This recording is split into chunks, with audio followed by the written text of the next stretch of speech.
If you shoot for the moon, you're always going to end up among the stars. The bigger your goal, the more practical, the more aggressive that you're going to be about making sure you get there.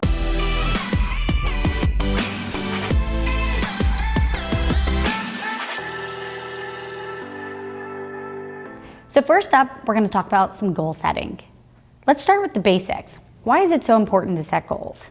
Well, first, like anything else in your life, if you're really clear on what you want to achieve, if you set that goal out into the future and then break it up into the small little parts and pieces that need to be accomplished month by month, first, the better and more likely that you're going to be able to accomplish that big goal. But additionally, it's going to help make it more practical for you to see what needs to happen month by month. The other thing that's important about goal setting is for you as the fearless leader, the clearer you can be with the people around you, the team around you, on what has to happen this month, this quarter, the more likely that everyone else is going to be able to follow your clear guidance and accomplish your plan.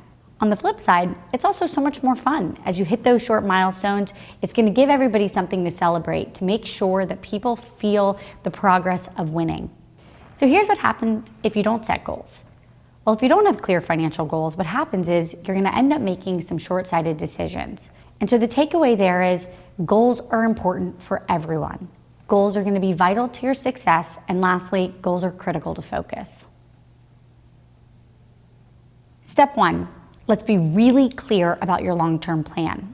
When it comes to setting financial goals, what I always tell people to do is look out far and then go backwards. Come up with your 3-year business plan. Where exactly do you want to be? Maybe you're a person who's trying to 3x their side hustle.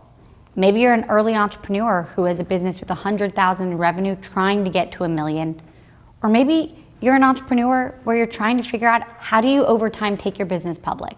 All of those are incredible goals. And now, for any of those people, it is critical that we get very specific about how to get there. Set a clear timeline, a clear goal of what you want to accomplish, and then work backwards. If you have a business that you want to get to 20 million in 3 years, then that is really simple. That gives us something tangible to say, so what does that mean for this year? Not only does that put into focus for you your own vision of what does that mean for today, but it also makes it easier for the people around you to get on board. My pro tip on this is dream big. No one else is going to dream for you.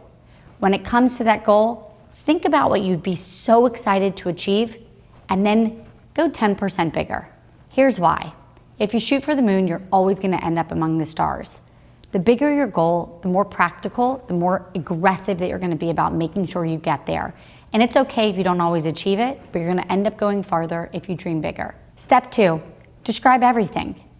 Think about whatever that goal is and then get as clear as you can. Put that into a spreadsheet, put that into a Word document, whatever you can possibly do to articulate what is in your mind. If it's that $20 million goal, what does that mean? What revenue lines exist? How are you selling to get there? What's happening? If it's 3xing your side hustle, be specific. What does that mean for you? How are you getting the new customers? Are you selling different types of business? Again, the clearer you can be, the more you can articulate what's in your head and how you could get there. Put all your ideas down in one place. The clearer that you're going to be not only to yourself as you're thinking about that planning process, but more importantly to the people around you that you need to give clear direction to. So again, get clarity. Put it down on paper so that you can share it with others. And then finally, step 3, hold yourself accountable. If you actually have goals quarter by quarter, month by month for the next 3 years, it's going to get really, really easy for you to understand, are we where we need to be?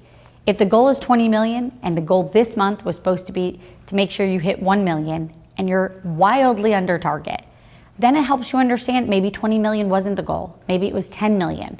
Maybe it's something smaller. Or on the inverse, you're exceeding what your goal was for this month. Maybe you haven't reached far enough. But again, breaking it down to small bits and manageable pieces is going to be how you're going to get really specific about the business that you're trying to build. And finally, it's so important that as you're on this journey, you remember to celebrate the wins. One of my biggest weaknesses as I was building a business was I didn't celebrate enough.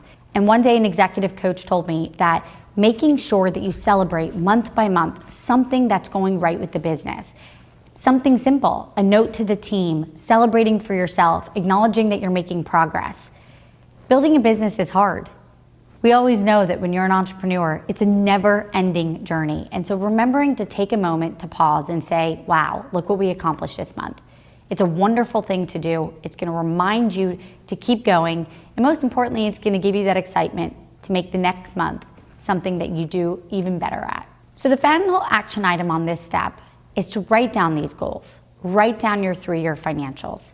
If it's in a model, put it in a model. If it's in a simple Word doc, put it in a Word doc.